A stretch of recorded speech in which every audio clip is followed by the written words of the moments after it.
चलिए जी, हम लोग चलते हैं अगले क्वेश्चन पे। Question number 3.22। Figure 3.33 shows a potentiometer with a cell of 2 volt। अच्छा, अगर हम लोग को पोटेंशियोमीटर दिया जा रहा है विद अ सेल, मतलब ये ड्राइवर सेल की बात कर रही है। ईएमएफ ऑफ ड्राइवर सेल जो है वो दिया हुआ है 2 वोल्ट्स। इसके बाद में इंटरनल रेजिस्टेंस दिया हुआ है 1.40 ओम। इसी का इंटरनल रेजिस्टेंस जो दिया हुआ है 0.40 ओम दिया हुआ है।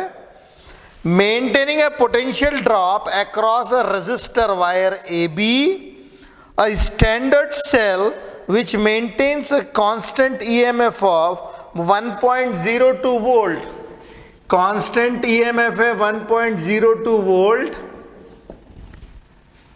for a very moderate current up to a very few milliampere, gives a balance point at 67.3 centimeter।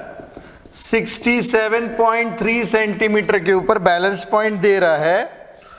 To ensure very low currents drawn from the standard cell, a very high resistance of 6 kilo ohm is put in series with it. Okay, तो ये जो 6 kilo ओम का जो है resistor हमने इसके series में लगा दिया है। हाई रेजिस्टेंस इन सीरीज, ये है 600 kilo ohms. Okay, is put in series with it, which is shorted close to the balance point. The standard cell is then replaced by cell of unknown EMF E. Unknown EMF E का दूसरा cell लगाया हमने, and the balance point found similarly turns out to be 82.3 centimeter। 82.3 centimeter length of the wire। what is the value of E? okay, जरा देखिए जी, E1 हम लोग को दिया हुआ है, लेंथ L1 दिया हुआ है, E2 जिसकी वैल्यू E है, L2 भी हमें दे रखी है। इस ऐसे क्वेश्चंस में पोटेंशियोमीटर के बहुत सारी चीजें जो है वो इररेलेवेंट होती है, कोई मतलब की नहीं होती है, मगर वो इंफॉर्मेशन है। जैसे ड्राइवर सेल की इंफॉर्मेशन, ये हम लोग कहीं यूज नहीं करेंगे, और जब हम लोग रीडिंग लेते हैं तब नल पॉइंट होता है, करंट फ्लो नहीं करता है, तो it's a basically useless data. Okay, ये हमारे किसी काम का नहीं है। अगेन जैसे ये बता रहा है यहाँ हाई रेजिस्टेंस इन सीरीज, इसके सीरीज में हाई रेजिस्टेंस हमने लगा रखा है, तो ये भी हमारे किसी काम का डेटा नहीं है, ये भी यूजलेस डेटा है, मगर ये इंफॉर्मेशन है। इसके करस्पॉन्डिंग क्या इंफॉर्मेशन है ये मैं बताऊंगा, मगर इंफॉर्मेशन है ये इंपॉर्टेंट। ओके, अब एक एक करके क्वेश्चन पूछ रहे हैं, हम लोग बताते चलते हैं। What is the value of E? देखिए, ये तो कंपैरिजन ऑफ EMF वाला पार्ट हो गया है, तो इसका जो पहला पार्ट है what is the value of E, इसके लिए हम लोग क्या करते हैं, using E1 upon E2 is equal to L1 upon L2। E1 है हमारे पास 1.02 volt divided by E2 is equal to L1, 67.3 upon L2 82.3, तो EMF आ जाएगा 1.02 इंटू 82.3 डिवाइडेड बाय 67.3, तो EMF हम लोग को मिलेगा 1.25 वोल्ट्स। ये तो हो गया इसका पहला पार्ट, ठीक है। दूसरे इसमें बोल रहा है what purpose does the high resistance of 600 kilo ohm have. जो हमने 600 किलो ओम है वो इसके साथ में लगाया है। देखिए क्वेश्चन में भी क्लियरली ब्रैकेट में दिया हुआ है, for a moderate currents up to few ampere milli ampere. बहुत छोटे से करंट, उस बहुत छोटा सा करंट जाए गैल्वेनोमीटर से, इसलिए हम लोगों को हाई रेजिस्टेंस साथ में लगाना पड़ेगा। तो इस बी का जो रीजन है वो पूछ रहा है what is the purpose of high resistance. तो जो 600 किलो ओम, मतलब 600 के बाद 3 जीरो और ओम, रेजिस्टेंस एक्चुअली लिमिट्स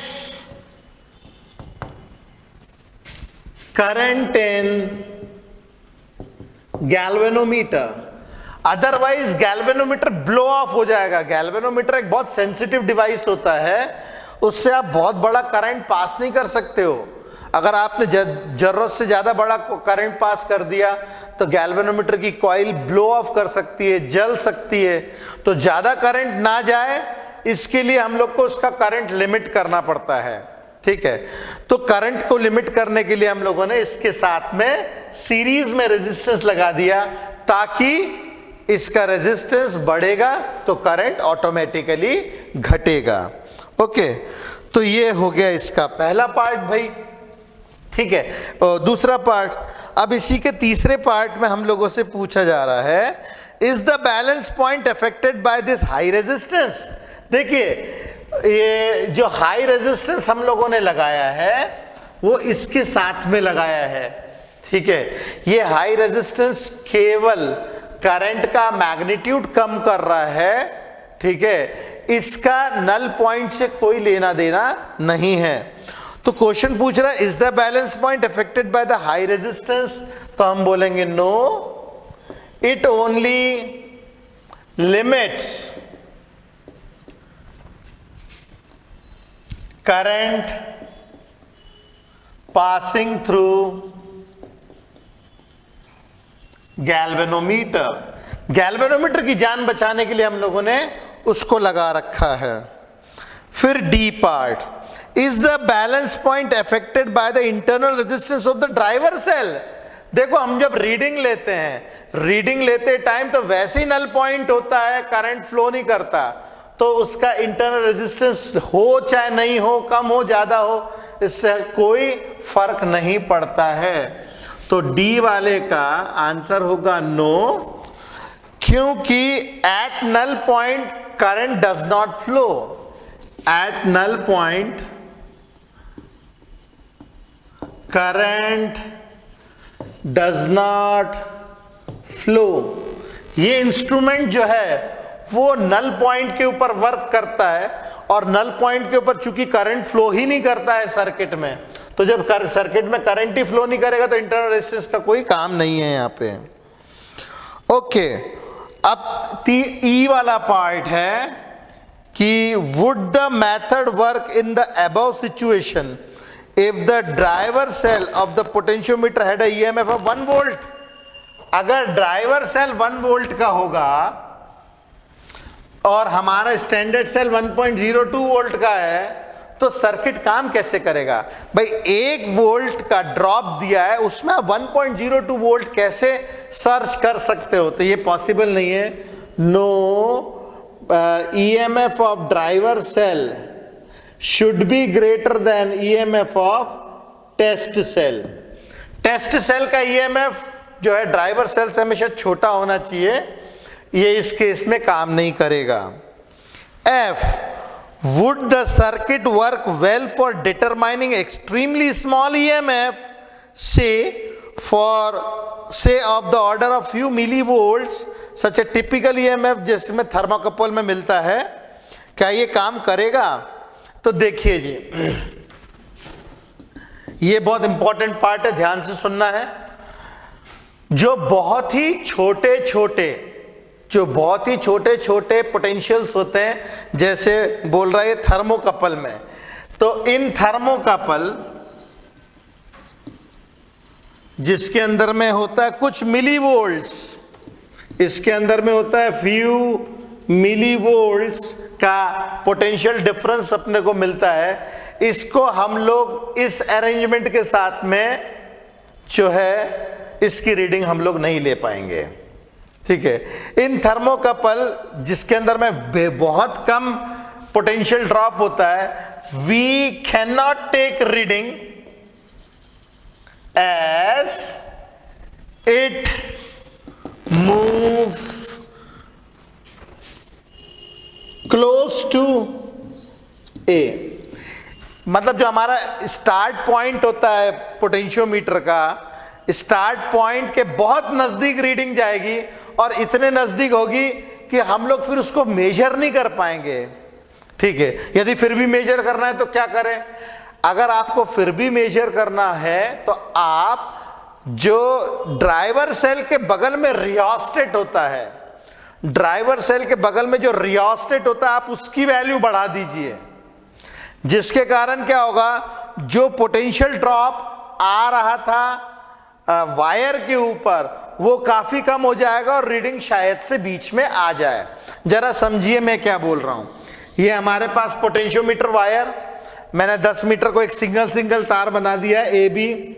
अब इस वायर के ऊपर मान लीजिए हमने बैटरी अप्लाई करी, ठीक है। अब इसमें थर्मोकपल की जो रीडिंग आ रही है एकदम कॉर्नर में आ रही है। अब आप चाहते कि कॉर्नर में ना आए, बीच में आए, तो क्या करें? तो हम यहां पे क्या करेंगे, इस ड्राइवर सेल के साथ में रियोस्टेट की वैल्यू तेजी से बढ़ा देंगे। रियोस्टेट की वैल्यू जैसे हम लोग तेजी से बढ़ाएंगे तो इसके अलॉन्ग पोटेंशियल ड्रॉप घट जाएगा। जब इसके अलॉन्ग पोटेंशियल ड्रॉप घट जाएगा तो ये जो रीडिंग है छोटी वाली, ये सेंटर में हम लोगों को मिलने लग जाएगी। तो ये एक छोटी सी ट्रिक है जिसकी मदद से हम लोग ऐसा कर सकते हैं, मगर चूंकि ये पोटेंशियल डिफरेंस बहुत ही छोटा है तो उसके लिए हम लोग को इस वायर के ऊपर भी छोटा ही पोटेंशियल देना पड़ेगा, जिसके लिए हम लोग को रियोस्टेट की मदद लेनी पड़ेगी। Got the point? तो चलिए फटाफट इसको कीजिए, फिर हम नेक्स्ट क्वेश्चन पे चलते हैं।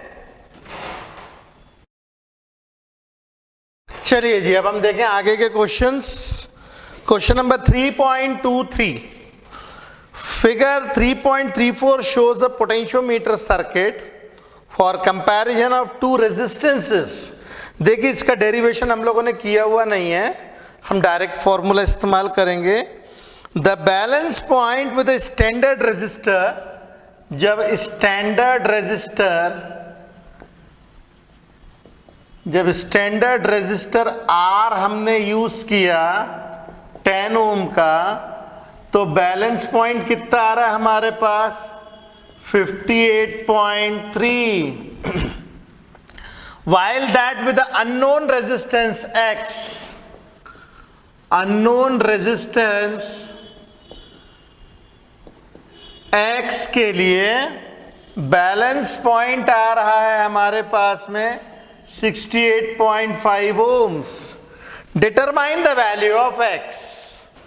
तो यहां पे हम लोग ले लेते हैं यहां L1 L2 R upon X is equal to L1 upon L2 10 upon X is equal to 58.3 68.5। तो X आ जाएगा 10 इंटू 68.5 डिवाइडेड बाय 58.3।